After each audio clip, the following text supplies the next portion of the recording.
Na sociedade focada no consumismo em que vivemos, parece que não dá nem para sair pela porta sem gastar pelo menos R$ 20 em sabe-se lá o quê. Isso porque as grandes empresas sabem exatamente como nos manipular para conseguir arrancar o nosso dinheirinho suado, e muitas vezes nem percebemos que estão fazendo isso. Do sutil ao vergonhoso, vejamos algumas das maneiras mais sorrateiras pelas quais você está sendo secretamente enganado pelas empresas.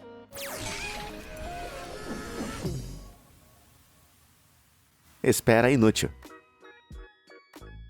É como dizem, a paciência é uma virtude. No entanto, mesmo assim não há nada mais chato do que esperar por alguma coisa. E com toda certeza, nenhuma empresa por aí nos faria esperar por alguma coisa que eles pudessem nos dar na hora, certo? Errado. Há alguns anos, o gigante da mídia social Facebook lançou um check-up de segurança. Os usuários que efetuaram o login foram recebidos por um pequeno médico robótico, informando que sua conta estava sendo verificada quanto a problemas de segurança. A verificação durou cerca de 10 segundos, só que os servidores do Facebook são muito mais rápidos do que isso e concluíram a verificação em menos de 1 segundo.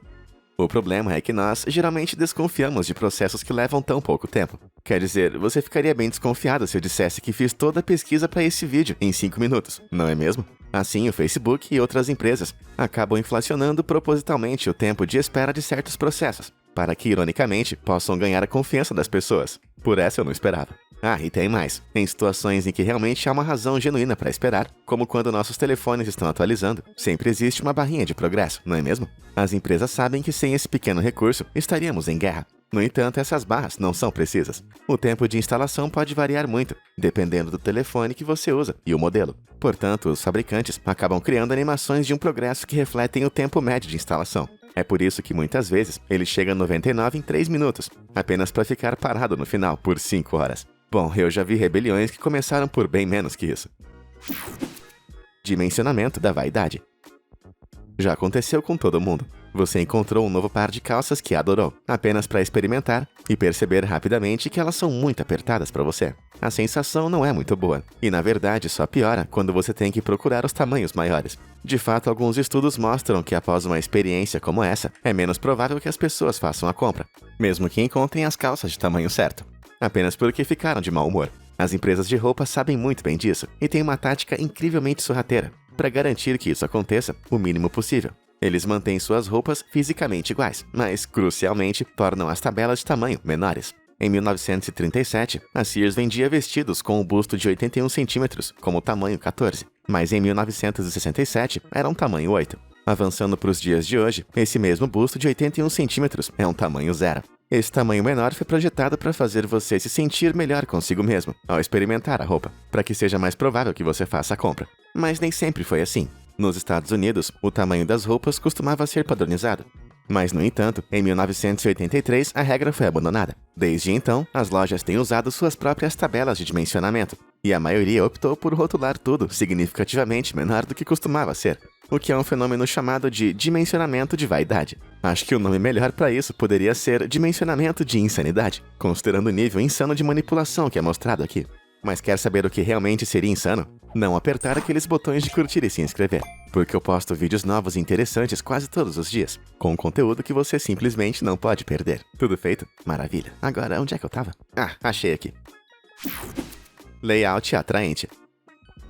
Os shopping centers têm sido uma parte popular da cultura de consumo desde que surgiram nos Estados Unidos, nos anos 1950. Mas você sabia que eles são projetados muito especificamente para tirar o máximo de dinheiro possível de você? O primeiro arquiteto de shopping, chamado Victor Gruen, era um mestre em design comercial. Ele sabia que para comprar mais, os clientes precisavam passar mais tempo no varejo. Portanto, todos os seus shoppings eram projetados com layouts intencionalmente confusos, com todos os tipos de visões, cheiros e outros estímulos interessantes. A sobrecarga sensorial e o layout estranho faziam com que você esquecesse a sua intenção original, e você ficaria mais propenso a comprar coisas que realmente não quer.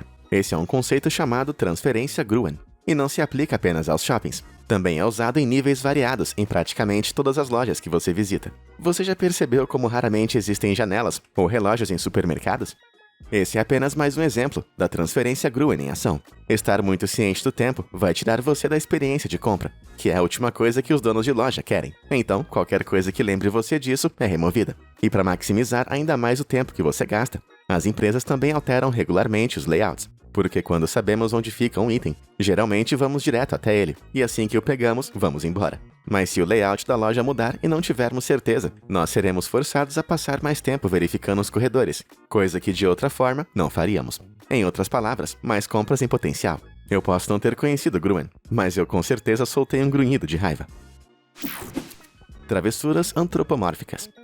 Consegue adivinhar o que tem em comum entre alimentos, produtos de limpeza e seguros? É isso mesmo, mascotes humanoides amigáveis. O motivo disso? Bom, tem tudo a ver com a psicologia humana básica. Como humanos, nós achamos muito mais fácil nos conectar com as coisas se elas forem mais humanizadas, ou se forem antropomórficas, se você quiser ser mais chique. É por isso que damos nomes aos nossos carros e outros itens que são preciosos para nós. Humanizar as coisas também vai nos dar controle sobre elas. Quando um carro liga normalmente, ele é apenas um carro. Mas quando ele falha, nós ficamos com raiva e o culpamos como se estivesse vivo. Pelo menos é o que geralmente acontece. Mas enfim, antropomorfizar faz a gente se sentir bem melhor. E também é muito fácil fazer isso. É só colar um rosto simples em alguma coisa, que geralmente é o bastante para fazer o truque. E a gente não apenas se conecta melhor com as coisas quando são antropomorfizadas, nós também confiamos muito mais. E as empresas usam isso a seu favor. O Google, por exemplo, projetou o seu carro autônomo com recursos semelhantes a rostos para acalmar qualquer pessoa nervosa que entrar nele. Consegue ver isso? Bom, eu tenho que dizer que esses adoráveis olhos e o nariz me fizeram gostar bastante. Assim, um produto com um mascote amigável e humanizado evoca emoções positivas, o que leva a uma melhor visão geral desse produto. Imagine Tony o tigre da Kellogg's, os chocolates M&M's ou o mascote da Kool-Aid. Nenhuma dessas marcas teria tanto sucesso sem os seus respectivos mascotes icônicos. E agora pense nisso, cada um deles foi criado para tirar vantagem das crianças. Esses personagens amigáveis? Apenas um jeito de conquistar a lealdade das crianças e encher os bolsos das empresas que os projetaram. Olha só para esse cara, ele só é presunçoso porque fugiu com sua grana. De repente eu não tô me sentindo tão grato. Snacks encolhíveis. A inflação torna praticamente tudo mais caro. No entanto, o preço de alguns produtos nas lojas parecem suspeitosamente estáveis. Já se perguntou por quê? Bom, em resposta à inflação, algumas empresas optam por evitar aumentar os preços e, em vez disso, reduzem sutilmente a quantidade do produto real que você recebe, algo chamado de encoliflação. Isso acontece porque as pessoas prestam muito mais atenção ao preço das coisas do que em seu tamanho. E mesmo que percebamos a diferença de tamanho, ainda preferimos comprar um produto menor e pagar o mesmo preço por ele, do que pagar mais do que estamos acostumados. Veja a Coca-Cola, por exemplo. Em 2017, as antigas garrafas de 500 ml foram eliminadas dos Estados Unidos e substituídas por garrafas de 440. Mas apesar de perder 60 ml, o preço permaneceu o mesmo. E a Doritos acabou sofrendo um destino semelhante em 2008, com os sacos ficando 57 gramas menores. E más notícias para os fãs de Doritos. Os pacotes encolheram mais uma vez, em março de 2022. E a encoliflação não se limita apenas nos Estados Unidos. No Reino Unido, as barras Snickers encolheram 17% nos últimos anos. Além disso, ao reduzir a quantidade de produto real que estão vendendo, as empresas de alimentos podem fazer alegações enganosas, como 20% menos açúcar. É claro que tem menos açúcar, mas também tem menos de todo o resto. Não que as empresas sempre se safem disso. Quando o Toblerone aumentou as lacunas em seu chocolate em 2016, as pessoas ficaram tão enfurecidas que foram forçadas a reverter a situação. Dá pra dizer que elas falharam. Fritas e mentiras. Vamos lá, não mintam. Todos nós somos culpados de ceder ao McDonald's de vez em quando. No entanto, por mais saborosas que sejam as batatas fritas, elas também são o centro de uma mentira que muda a sua vida. Escuta só isso. O saco pequeno cabe mais batatinhas fritas do que o médio. Ou pelo menos, mais batatinhas fritas pelo preço. Ok, talvez não seja uma mudança de vida, mas ainda assim, como eles têm coragem? Bom, é tudo sobre o material do recipiente. Veja bem, como as batatas fritas pequenas vêm em um saco de papel, ela se dobra para acomodar o maior número possível. Já as batatinhas fritas médias vêm num recipiente de papel cartão, que não tem essa mesma flexibilidade. Como tal, existe mais espaço não preenchido, gerando menos retorno pelo seu dinheiro. Dá só uma olhada. A porção pequena fica confortavelmente em ambos os recipientes. Se você pedir uma média, é provável que vá receber mais batatinhas fritas, mas a diferença realmente não é o suficiente, considerando que você está pagando quase 1/3 a mais no custo por elas. Finalmente, a prova que você precisava para mostrar para sua namorada que maior nem sempre é melhor. Eu sei, depois você me agradece. Manipulação de espelho. Um bom fotógrafo vai lhe dizer que a iluminação é tudo. 2 fotos tiradas no mesmo local com 6 horas de intervalo serão drasticamente diferentes. Esse mesmo princípio se aplica aos espelhos, e é por isso que às vezes eu olho para mim mesmo e vejo um jovem Brad Pitt, enquanto outras vezes o irmão mais baixo de Shrek está olhando para mim. E ninguém capitaliza isso melhor do que os designers de loja de roupas, especificamente os responsáveis pelos provadores. Para apelar o máximo possível à nossa vaidade, os provadores são muitas vezes organizados de modo que a sua iluminação brilhe tanto no espelho como no teto. Isso cria um reflexo lisonjeiro, sem sombras. Além disso, os próprios espelhos são frequentemente inclinados ligeiramente para cima, alongando a aparência do corpo e fazendo com que nossas pernas pareçam mais longas do que realmente são. Alguns espelhos também são coloridos, o que deixa nossos rostos com um brilho mais saudável. A gente se sente bem melhor com isso, e é bem mais provável que façamos a compra. Para testar a teoria, a jornalista australiana-britânica Amanda Platel decidiu experimentar o mesmo vestido em várias lojas diferentes, e ficou chocada com o resultado. Apesar do vestido ser o mesmo, seu visual variava muito. Em alguns lugares, ela se sentiu ótima, mas em outros, se sentiu bem mais, volumosa, em suas próprias palavras. O que explica por que nossa aparência pode ser alterada, apenas olhando para um espelho diferente. Shows acelerados. Não é nenhum segredo que os serviços de streaming estão rapidamente se tornando a maneira mais comum de se consumir televisão, em relação à sua contraparte mais tradicional a cabo. Em resposta a isso, executivos criaram uma solução incrivelmente astuta: fazer transmissões mais rápidas. Como assim? Como a TV a cabo está obtendo menos lucro do que costumava, as empresas estão lutando para recuperar o dinheiro perdido da maneira que podem. E como que esses executivos conseguem ganhar dinheiro? Comerciais. Dessa forma, ao aumentar a velocidade de transmissão de seus programas apenas um pouquinho, mais tempo de publicidade é liberado. Tanto a TBS quanto a TNT foram expostas por fazer isso, acelerando Seinfeld em mais ou menos 8% e liberando 2 minutos adicionais de tempo de transmissão. 2 minutos pode não parecer muito para você, mas são quase 4 comerciais de 30 segundos, o que representa $70 mil a mais em uma receita de publicidade. Agora, você pode pensar que isso iria arruinar o show. No entanto, a diferença entre a transmissão original e a versão mais rápida é bem sutil. I don't know how you can hang out with that guy. No entanto, o que é bem menos sutil são os 4 comerciais extras para cada 20 minutos de exibição. Como se já não houvesse anúncios o bastante. Mas o que você acha? Você concorda com esses anúncios extras e shows acelerados? Ou isso foi longe demais? Conta pra gente nos comentários abaixo. Pacote isca. É comum todo tipo de empresa oferecer aos clientes os chamados planos ou pacotes. São pacotes que apresentam diferentes níveis de serviço para venda, dependendo do que o cliente deseja. No entanto, você sabia que eles são tenebrosamente projetados para nos fazer pegar a opção mais cara? Veja a popular revista The Economist, por exemplo. A certa altura, a publicação tinha 3 pacotes à venda: apenas web por $59 por ano, apenas impresso por $125 por ano, e a opção web e impresso, também custando $125 por ano. Uma dessas opções é obviamente uma escolha terrível, somente impressão. Então, por que dar essa opção aos clientes? Será que foi apenas um descuido? Longe disso. Essa opção com apenas a impressão era uma isca, projetada especificamente para deixar a terceira opção, web e impressão, parecendo ter um custo-benefício bem melhor do que as outras opções. Sem essa isca, o aumento de preço de 59 para 125 parece muito grande. No entanto, com essa isca, o golpe é amenizado, porque existe uma opção inferior do que os outros 2 pacotes. De repente, web e impressão não parecem mais tão caros assim. E funcionou como mágica. Antes dessa isca ser adicionada, apenas 32% dos compradores optavam por web e impressão. Mas depois que foi adicionada, isso aumentou para 84%. É claro que The Economist é apenas um exemplo. Você vai começar a ver exemplos em todos os lugares agora que você sabe disso. Pequeno, mas poderoso. Imagine que você é o gerente de uma loja de roupas e quer promover uma venda. Mas ao imprimir os preços de venda, o que você prefere? Letras grandes em negrito ou letras pequenas e sutis? Eu diria grande e ousado todas as vezes, para chamar a atenção das pessoas, certo? Mas parece que essa não é a resposta certa. De acordo com um estudo em 2005, as pessoas que compram em uma pechincha são mais propensas a comprar algo se for anunciado em uma fonte pequena. Isso porque, inconscientemente, nosso cérebro associa a fonte menor a um preço menor. Então, se virmos 2 camisetas idênticas pelo mesmo preço, mas com etiquetas com tamanhos diferentes, é mais provável que compremos aquela com a etiqueta menor. Os pesquisadores chamam isso de congruência de representação de magnitude. No entanto, eu prefiro o termo tamanho não é documento. A mentira da saúde. Todo mundo quer estar em forma e saudável, e acho que ninguém iria se recusar a se sentir bem e viver uma vida longa e saudável. Por conta disso, nós somos atraídos por certas palavras-chave em alimentos que comemos, como por exemplo, antioxidante, integral e orgânico sendo algumas.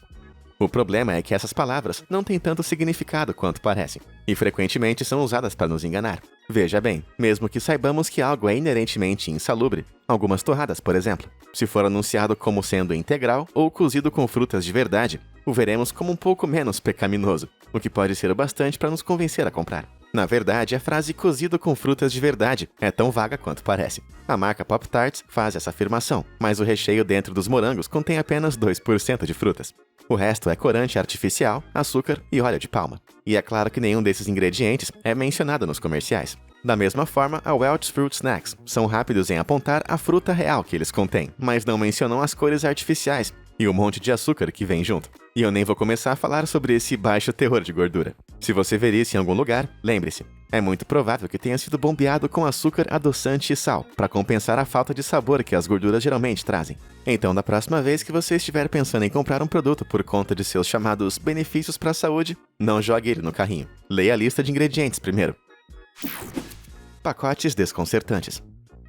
Acho que eu falo por todos quando digo que hoje em dia, os saquinhos de batatinhas fritas são mais como airbags com algumas batatinhas dentro por diversão. Eu já expliquei o que é encoliflação, mas esse fenômeno é ainda mais enganoso, porque os sacos não mudam fisicamente de tamanho. Quando se trata de chocolate, você pode pelo menos notar essa redução. Mas as batatas, por outro lado, têm um truque na manga revestida de papel alumínio. Os sacos estão cheios de ar, ou devo dizer nitrogênio, já que ar comum faria os chips amolecerem. Em outras palavras, isso quer dizer que os fabricantes podem manter os sacos do mesmo tamanho, enquanto reduzem o conteúdo bem embaixo de nossos narizes. O que é ainda mais frustrante é que eles afirmam que esse nitrogênio está ali por um bom motivo, para proteger os pedacinhos de batata enquanto estão em trânsito. Um artista do Brooklyn chamado Henry Hargreaves decidiu testar isso carregando o seu carro com uma variedade diferente de sacos e depois saiu para dirigir. Em total oposição à afirmação dos fabricantes, ele descobriu que as batatinhas dentro de sacos com mais ar sofriam muito mais quebras. Será que você consegue adivinhar quanto ar tinha dentro de cada um daqueles sacos?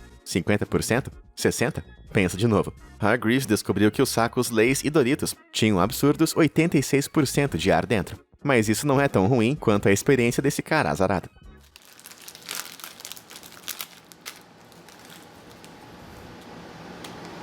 Bom, pelo menos ele lidou com a situação de forma adulta. Alright, you can take your chips. Ou talvez não. Práticas obscuras. Empresas coniventes têm feito tudo o que podem para obter nosso dinheiro desde sempre. Nas últimas 2 décadas, porém, a internet trouxe toda uma nova série de técnicas que eles podem usar. As mais difundidas são conhecidas como práticas obscuras. E não quero dizer o que você praticou na sua cueca depois de assistir Invocação do Mal. Essas práticas obscuras podem ser incorporadas ao design da interface de um site. Veja, por exemplo, cookies da web. Na maioria das vezes, um grande botão vibrante pede para você aceitar todos os cookies. Mas e se você não fizer isso? Então é provável que você tenha que clicar no botão cinza maçante, Preferências, e desmarcar manualmente cada um deles. Na maioria das vezes, eu aposto que você clica em aceitar tudo por pura simplicidade. E eu não posso te culpar. Mas você fez exatamente o que o site queria, para pegar as suas informações. Outra prática obscura comum é o processo de encerramento da conta. Ouso dizer que nenhuma empresa quer que você feche uma conta com eles. Então muitas farão o que puderem para tornar isso o mais difícil possível. Já tentou fechar a sua conta na Amazon? Bom, a página inicial não vai te dar nenhuma pista de como você pode fazer isso.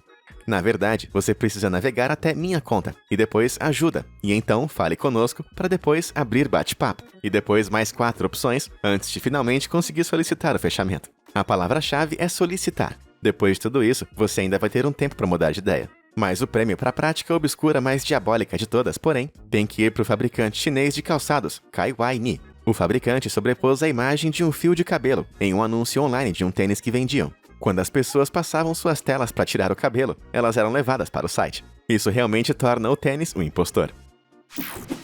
Lavagem de marca. De todas as maneiras astutas e calculistas pelas quais as empresas nos enganam para entregar nosso dinheiro suado, existe uma tão enganosa e desonesta que quase não parece verdade. E aí, pronto para nunca mais confiar em nenhuma outra empresa? Ok, aqui vamos nós. As empresas podem influenciar as suas decisões de compra antes mesmo de você nascer. Veja, tão cedo quanto 20 semanas de gravidez, os fetos podem responder ao som. E às 30 semanas de vida, eles também podem sentir cheiros. Nesse ponto, os hábitos de escuta e alimentação de uma mulher gestante terão um efeito profundo no feto. Tão profundo que, na verdade, vai afetar o seu comportamento mais tarde em sua vida. Consegue ver onde eu quero chegar? Bom, uma marca de doces filipina chamada Copico explorou essa informação há alguns anos. Primeiro, eles enviaram doces grátis aos médicos para dar às mães grávidas. Depois disso, alguns meses depois, quando as crianças nasceram, a marca lançou um novo tipo de café com sabor igual ao doce. As mães que receberam o doce de graça descobriram que quando seus filhos brincavam, alimentá-los com o café sabor de doce os acalmava. E eles adoravam. Então, naturalmente, as mães continuaram comprando. Apenas 4 anos depois, o café Copico era a terceira maior marca de todas as Filipinas. Essas crianças foram efetivamente induzidas a se tornarem clientes fiéis. Aposto que a maioria delas ainda bebe Copico hoje em dia. Bem aterrorizante, não é mesmo? Mas pelo menos agora eu sei a quem culpar pelo meu amor embaraçoso e profundo por Shania Twain. É, mãe, você mesmo. Mas e aí, quantas dessas táticas complicadas você já conhecia? Em quantas dessas práticas obscuras você já caiu?